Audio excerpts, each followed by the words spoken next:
Hello and welcome back to the Tucker and Crowley Report.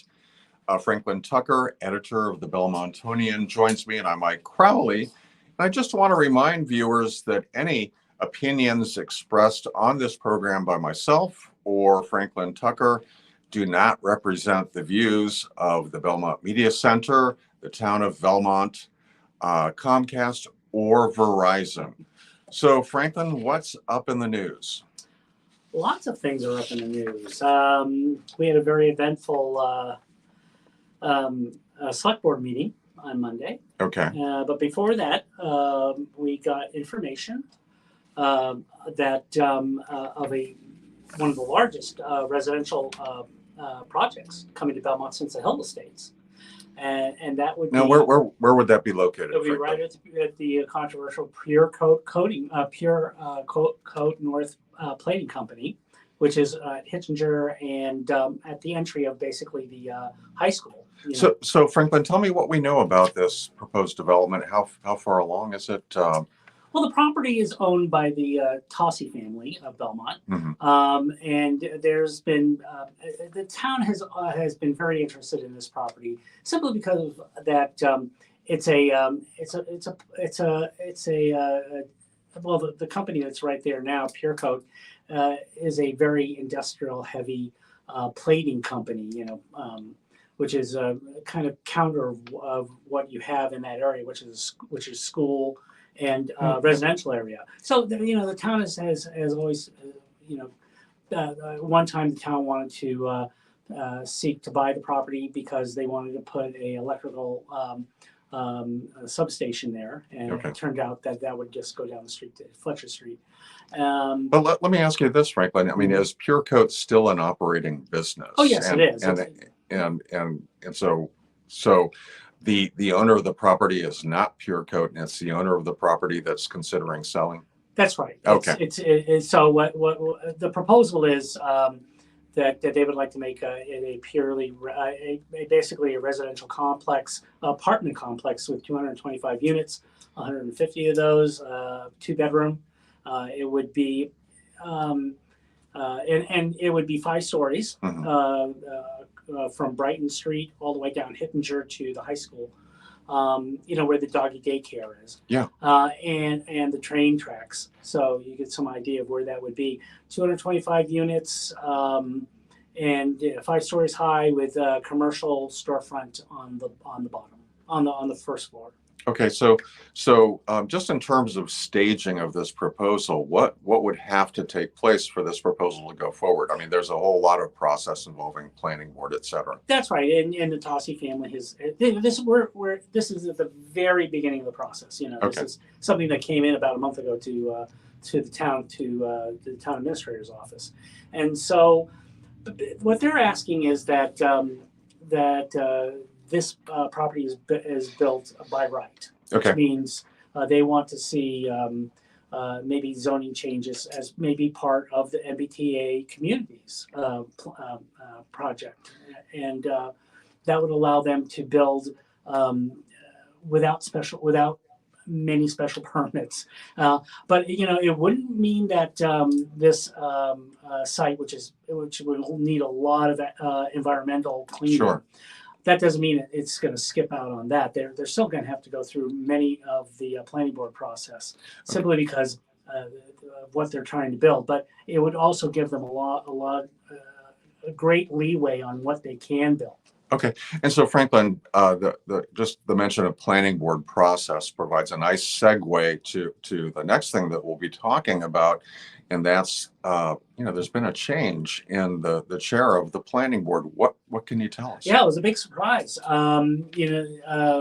Jeffrey Bierbaum has been on the board for less than 2 years, but he was already appointed or was elected by the other members as its chair. He's a very good, diligent person, but what he bumped heads with was with 2 of the members of the select board, and that was Matt Taylor and especially Roy Epstein, because they were much more interested in 2 things. One, they would have liked to see residential in that area along with the Tossis. Bierbaum was much more of a pro um, um, commercial real estate, somebody who was more into building, businesses in the area. He was always bumping heads with, this idea of what should go in that site Mhm. before the Tossies came in the last month. He said, this is what we would like to build. And let me just ask Franklin, hadn't this site been identified as by the MBTA Communities Advisory Committee as a good spot for doing residential? Yes, it was, and I think there was a lot of talk about because there are such a limited number of sites in town that commercial can go, that they would like to reserve some of that in that area, and what they were proposing, what some groups were proposing is that they were going to save that site for commercial and take the housing portion that would have gone there and put it on South Belmont. And again, when we're talking about the MBTA communities, these are aspirational numbers. Yeah, oh, sure. This is not like we're going to build here. It's when the developer comes, and there's so many people who there was a consultant for the school department who talks about enrollments and. Mm-hmm. And when he was told, well, we're trying to build there's an aspirational 1,600 units, he says, don't worry until somebody puts a shovel in the ground. This is all just smoke in the air. So, but now that we have some potential interest in developing that site for residential, by the owners of the property, the current Pure Coat site. So did this have much to do with the dynamics around the non-renewing of the appointment of the current chair of the planning board, 100%. Jeff Birnbaum? 100%. It was that they believe that Taylor and Epstein basically said that this is not good for the town. We should if we've got a bird in the hand, let's just keep it there. We don't want to let that fly off, because as the Tossi family has said, and this is Roy Epstein who has been talking with the Tossies, said that if they don't get what they want, basically, they're just going to let it continue to be an industrial site, which I don't think anybody really wants. But whenever you hear that kind of demands from developers, it's pretty much an old chestnut in terms of them asking for what they want. Everybody says that. Every developer makes that claim. We'll just leave it the way it is. Not the way housing is in this. Not the way housing is now. Housing is so needed, and you just need to think about, here you have a new housing development, which is going to be literally next door to the new middle and high school. Mm-hmm. And once the community path comes with the tunnel at Alexander Avenue, you're going to have a very walkable distance to the Winbrook School. So you would be in the perfect place. For if you have children and you want them to have a great education. I know it's 2-bedroom. That's going to be tight, but there'd be a lot of people who would sacrifice space for that kind of ability to be so close to the schools. Okay, so I do want to ask you, Franklin, is Jeff Birnbaum's exit from the planning board, is that immediate? Yes, it was. It was kind of funny because his appointment or reappointment, which was denied, came just before he was supposed to talk to the select board about the MBTA communities. Well, so basically, he was told he had to go outside and talk to his colleague Taylor Yates and basically give him all the information because he couldn't sit in front of the select board.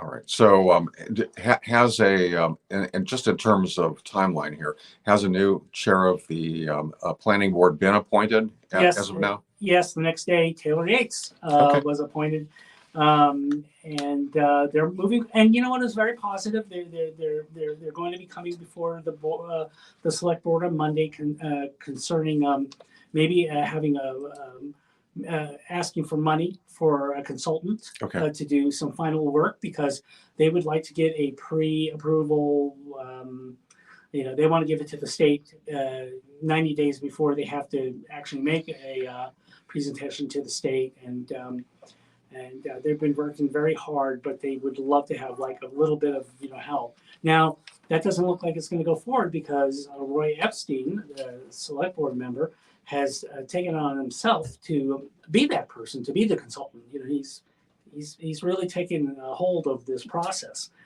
So it may be some interesting things happening on Monday. Okay, well, we'll have to see what happens with that. Let's talk briefly about the Board of Assessors. Yes. So two of the elected board of members of the Board of Assessors who were serving in rump terms following the recent changes approved by Belmont voters to move to an appointed board announced their resignations recently, and one of those positions has now been filled. What can you tell us? Well, Dan Barry was appointed to the board by the select board, 3-0. A very well-known person in town, and he had experience. I believe it was in Reading, where he was on the board of assessors. So he has that kind of. He knows what goes on as a member of a board like this. He's very accommodating. He says that he knows that he's now a member of the board, but he's going to be very deferential to anybody who's currently there. He said it's like being in the military. A young lieutenant will always defer to the experienced sergeant when it comes to how to run things. He says he's going to be the same way. So he's basically willing to do basically anything to help. Okay. Now we had a second candidate, Ira Morgenstern, who is much more he was much more of a person who said, "Look, this is what we have to do." And he's very demanding. He said, he was brought forward by Elizabeth Dion because he is a big proponent of being very strong on pilot programs, which is payments in lieu of taxes. It's by nonprofits. By nonprofits, like some of the private schools that we have in town. Private schools or anything, anything like that. He believes that they have to be very almost confrontational. You have to be very strong in your demands. And he then listed the things that he was going to do. Yeah. And it was, I think you could see both by the town administrator and members of the select board. They're going, who's in charge here? And what they didn't want is, and I think it became clear, is that every time he was saying that this is what he wanted to do and this is how he was wanted to go forward, they became very nervous because it sounded like he was going to start demanding things to the employees who are members of the Department of Assessing. Well, the department is going through some really big changes. Number one is a new software system, that they're going to be doing, and there's going to be a lot of training that has to be involved. So there can't be a lot of board members who are going to point fingers and say you have to do this, you have to do this, and things like that. And it's going to be a big change because they've been operating off a very antiquated system. That's true. It was not only antiquated, but it was a system that was done for Belmont. Every other more and more communities are using this new software system because it really can be used by the state and by the towns, so they can start coordinating, how the assessing is done. So that already caused a little bit of consternation, especially among the town administrator, who's now in charge of the employees. It used to be just the board of assessors, but now it's hers, and she's like, we don't need any more. we don't need any more demands. And I think what really hurt his candidacy was that he was asked, who would you like, who do you think should be the chair of this new board? And everybody is now saying that, the assessor who was already appointed, Mr. Dargon, who is, a recent appointee. Yeah, a recent appointee to the board, but also he works in the department. Okay. And I think everybody wanted him to be chair because he knows what's going on. He's very well liked in the department, and he works well with Patrice. So, but Ira would not give that. Mr. Morgenstern would not give that. He said, "Look, no, we'll discuss that. When that comes up, we'll." and we'll decide how I'll vote. And that was just the final straw. And he was basically, I think you could just see at least two of the three members of the select board just shaking their heads and you're going to be a little too much trouble. That doesn't mean that he can't come back in 2 weeks and be more deferential and be a place on the board. But because in 2 weeks the select board will be potentially filling the second vacancy on which they Board thought of they were going to Assessors. fill with Ira. Okay. But that doesn't seem like it's going to happen, especially when I believe it was Roy Epstein said, "Well, we'll come back with other candidates." Okay, so let's close out with a reminder about an event coming up on August 7th. Franklin, what can you tell us? On Wednesday, August 7th, we are going to have Purple Heart Day, and it's going to be a great celebration. It's going to be at the Veterans Memorial at Clay Pit Pond. It's going to be at 6:30. Expect speeches and things like that. And also that day, of course, we're going to have any current members of the military, whether in reserves or in active duty, will be able to use the Underwood pool for the day for free. Right, so a little bit of thanks for their That's service. And also that's going to also come. I believe it's going to be day before Bob Young, who was a well-known resident of Belmont, lived here for I believe 50 years. He's going to turn 100, and he served in the Navy in the Pacific with a destroyer escort. He'll be there. Very interesting guy. He's been a Belmont resident for a while. He was on the warrant committee back in the 60s and 70s, and just a wonderful man. All right. Well, thank you, Franklin. As always, you can find more of Franklin's reporting at belmontonian.com. That's all for this week, and we hope that we'll see you again soon.